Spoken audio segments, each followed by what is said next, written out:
How's it going, YouTube? It's Chris from 66 RG66. You know it. It's his birthday. Yeah, today's my birthday. It's been going pretty good so far. It started off really rough. Let's just say that. I won't get into anything else, but yeah, it kind of started off really bad. Anyways, I'm here to do a deck profile for you guys. I got a new deck today. We got Atlantean Mermails with a twist, and a twist, and you guys will see my twist. They're gonna see it in the title when they click on the video. Yeah. No, don't put it in the title then. I have to. No, you don't. Oh yeah, because then some people are gonna click on it and be like, "See these Atlantean Mermails? Why are there?" Yeah, questionable cards in there. Why are there questionable cards in there? But yeah, this is my build for right now. I'm gonna, if I don't like it, I'll change it to the Gen X Undine version.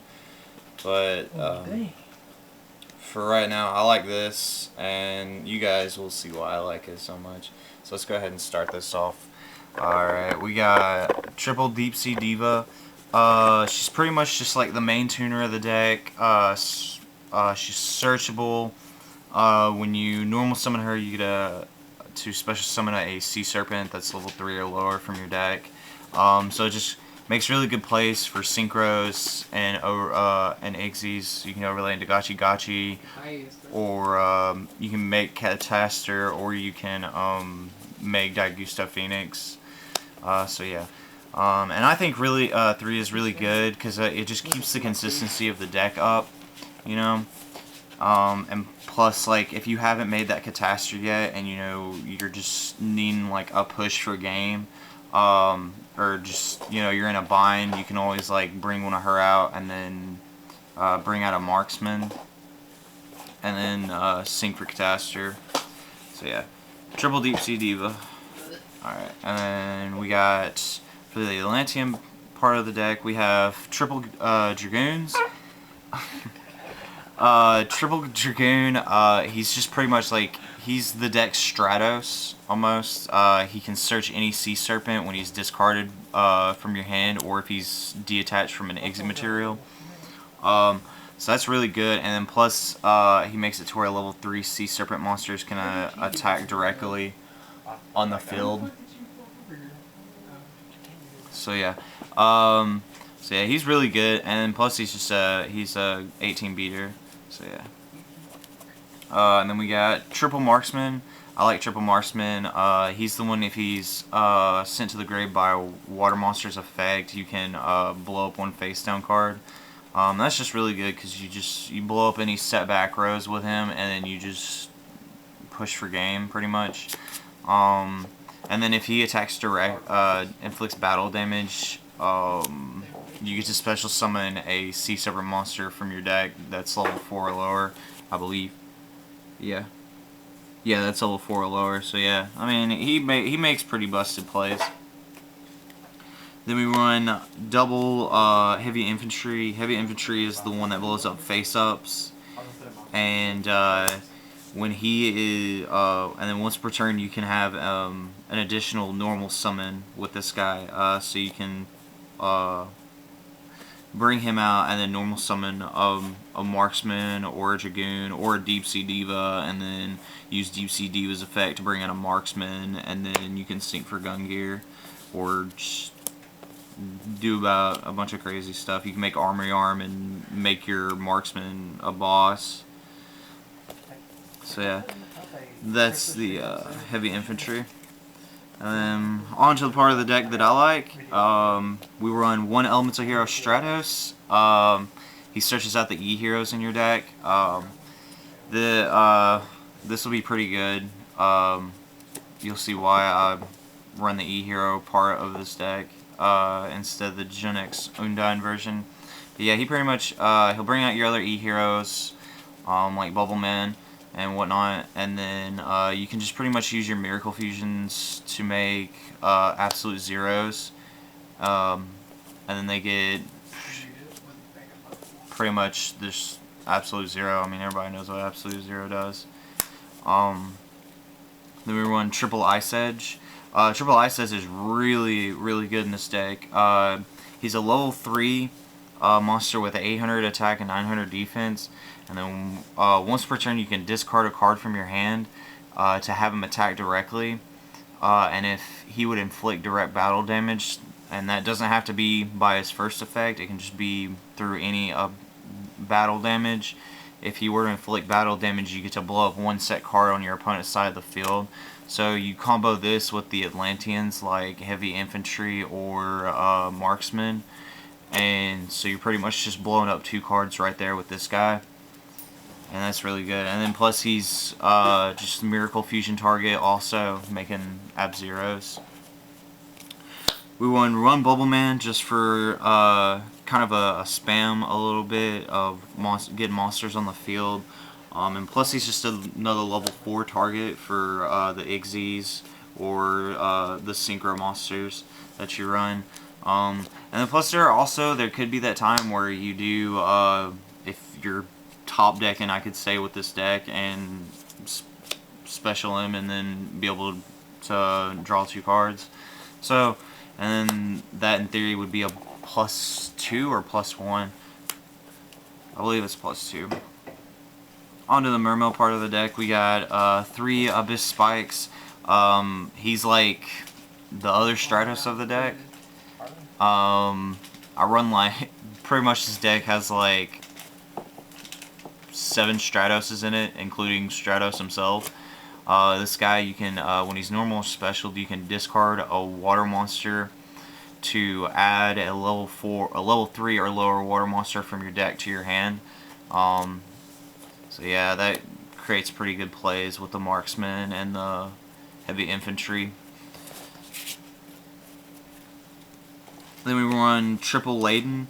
Most of the Mermail players run 2 of these. I like 3 just because it gives you a little more room to do extra stuff. A little more, you can do more overlays, you can do more syncing,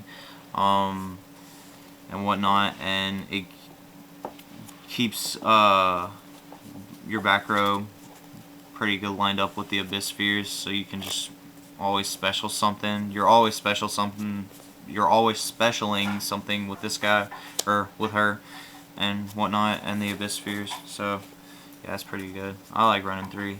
I might cut it down to 2. I do have proxies in this deck. I'm kind of poor right now. These are supposed to be Abyss Megalo. What Abyss Megalo does is you can discard 2 water monsters from your hand to special summon him. And if you do it that way, you get to add a Abyss card. Yeah, you get to add a Abyss card from your deck to your hand. So that includes any of the Mermail Abyss monsters or the Abyss Spheres. Also, if I was running the equip spell Abyss Seal of the Kraken, which is pretty good. Some people take it. I've seen some of the Japan players take it in their Mermail builds.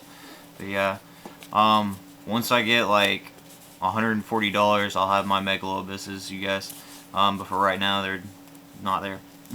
And then the last monster we run, the Melon Glaceon. He's searchable by Dragoons. When you drop him, you discard 2 cards out of your opponent's hands, and then he's just a huge 28 beater. He's that would suck if you were playing the mirror match. But yeah, but yeah, I mean, he's just all around just pretty good. He's pretty much just like your boss monster aside from the Megalos as monster count wise. And yeah, I think the monster count in this deck is 25 or 24, I believe. Let me check real quick. Yeah, it's 25. What is it? 25. No, what? The monster count. Oh, yeah. I was like, wait, what? Onto the spells. We got your basic staples. We got Mind Control, Monster Reborn, Dark Hole, Heavy Storm. Onto the E-Hero part, we have 2 Miracle Fusions. I'm getting to where 3 might be dead. I'm not really too for sure. I'm still trying to like toy around with it. Wow, I just knocked my cards out everywhere. But yeah, 2 seems to be working out pretty good. That I've been playing with on DN. And then we got 1 emergency call. You don't run that many elemental heroes, so you only need 1. And then plus you have Stratos as another searcher. And then you also have the Abyss Spikes to get your Ice Edges if you don't have them, because they are level 3s. So yeah, you have ways to get an Ice Edge, which is kind of like not really the main theme of this deck, but it kind of is. And then for the water part of the cards, we have 1 Amore of Greed. This is pretty much in there just for the dead, like early game. If you got the dead like Abyss Megalos in your hand with no other water monsters, or you got the dead Melon Glaceon, you can just play this and then shuffle them back in the deck and then draw 3 cards. So it's really good. It's a +2. Well, actually, it's a +1. And then you got 2 salvage. Salvage is just salvage. It lets you add pretty much all your Atlantean stuff and then continue to do more shenanigans. And then last of the spells, we have 1 Pot of Avarice. Pot of Avarice is just a tech card for right now. Just waiting to see how this deck works out with the Miracle Fusions and banishing everything, whether or not I'm going to play Pot of Avarice or not. And that's the spells. The spell count is 11. Onto the traps. We got 2 Spiritual Water Arts IO. I think that's how you say it. This card is really broken. It's a trap dust shoot for waters, pretty much. So yeah, I mean, it's really broken. It lets you look at your opponent's hand, and especially if you start out with this game 1, you can immediately just activate it on your opponent's draw phase, and after they draw their card, and you get to look at their hand, you get to see what they're playing, and it just gives you the advantage. And then we run triple Abyss Sphere to go with the triple Ladens. This is pretty much like, it just creates retarded OTKs with the deck. You just activate this if your opponent would MST it. Chain it to the MST. You get to special summon your Laden. This would blow up after the chain has resolved. Then the Laden gets blown up. Then Laden's effect activates, and you get to special a Mermail. And you'd either go for Megalo Abyss or go for Spike, and then if you go for Spike, you get to use his effect and then discard a water monster from your hand, and you're just continuing to blow shit up pretty much. Sorry guys, I got caught in my mouth. Go. Going on here. And then last card is a tech card. It's Memory of an Adversary. We actually had a friend on our I guess you could say area team. Yeah. Area team. Yeah. Team chat. Yeah, our team chat. He teched this into his wind-up deck at the regionals in Norcross, and he said that every time he used this, it won him the game. Pretty much what this does is when your opponent declares an attack with a monster, you activate this. You'll take direct damage instead, and then the monster is banished. Do what? Why are you not talking to me? Yeah, you keep it. Sorry you guys. Thought he was talking to me. But yeah, then the monster that they attacked you with is banished, and then at the end of your opponent's next end phase, you get to special summon that monster onto your side of the field, and that's permanent. That's just like really broken, and especially if you're going against the mirror match. Say they were to attack with their Abyss Megalo, you take it, and then and then on their end phase, you get it, and it's just really retarded. It just creates like stupid plays. I'm thinking this card's gonna be really good. It's probably gonna be like the next D-Fissure. This card works really well against heroes.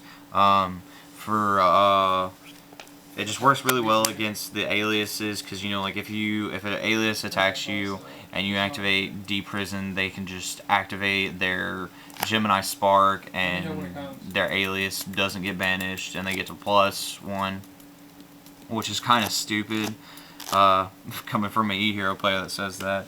But yeah, so they wouldn't be able to Gemini Spark using this because it goes straight into damage step instead, because you're inflicting direct damage upon yourself.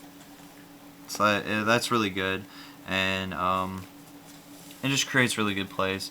I think it'll be really good. I think this card will replace Dimensional Prison, maybe.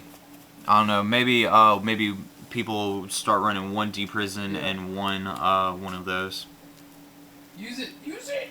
Onto the extra deck, we run 2 Absolute Zero. We don't run 3 just because we're only running 2 Miracle Fusions. That's really about it. This guy is so awesome.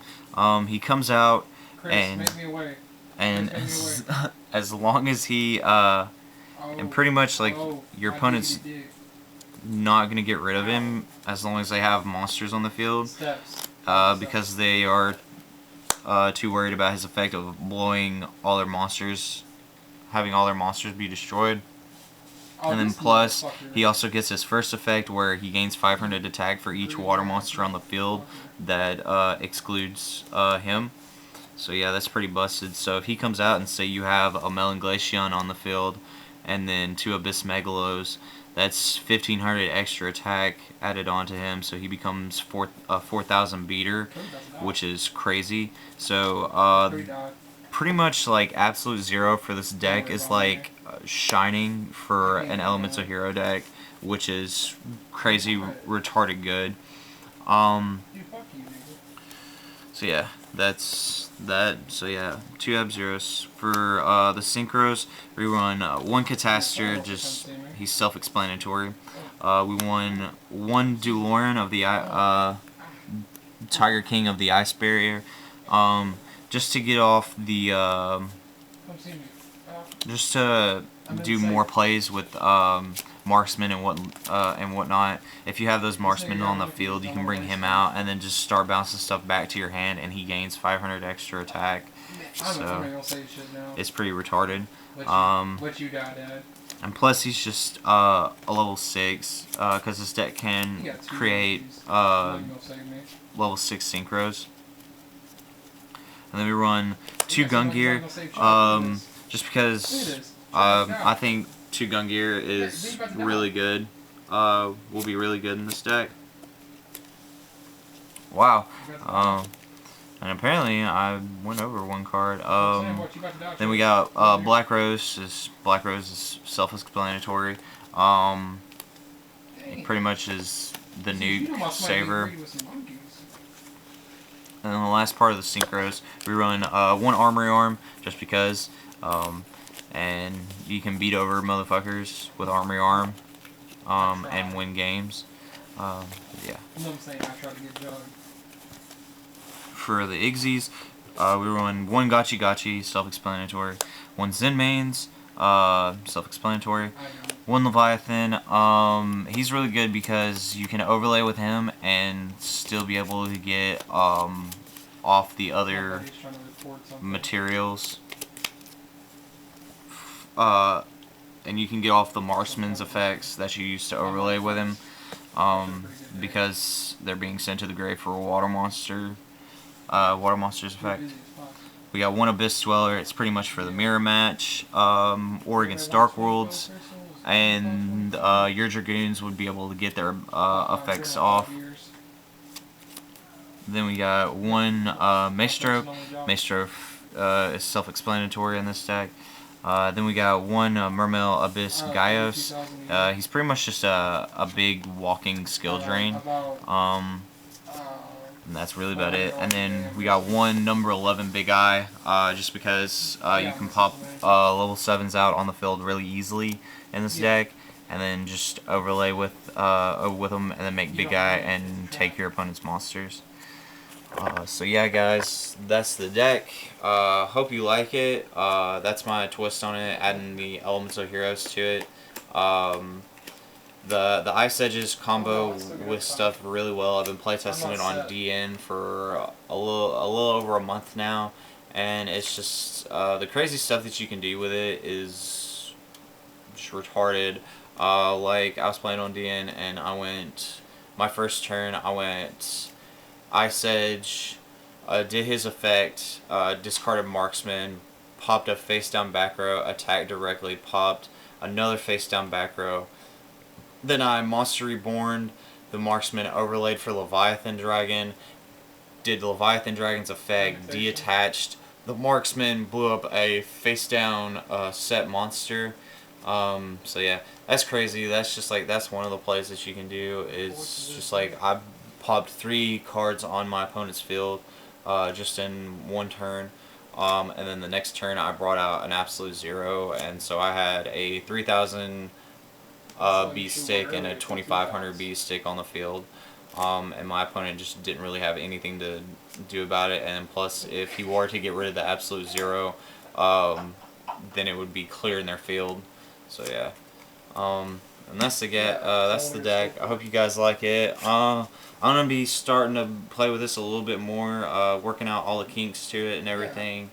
And like I said, if I don't really like the Elemental Hero version, then I'm gonna change it to the Gen X Undyne version, which seems to be raping face right now, considering that it came second place at Seattle. My friend Tony, he topped with it at Norcross. He got top 4 at Norcross. So yeah, that's the deck, you guys. Hope you like it. Remember, like, comment, subscribe, rate, all that stuff. Let us know if you want to see anything else. And give me some ideas on this, you guys. I'm still trying to work everything out. Tell me if you think I should take cards out and change them for something else, and whatnot. So yeah, we'll hit you guys up later. Peace.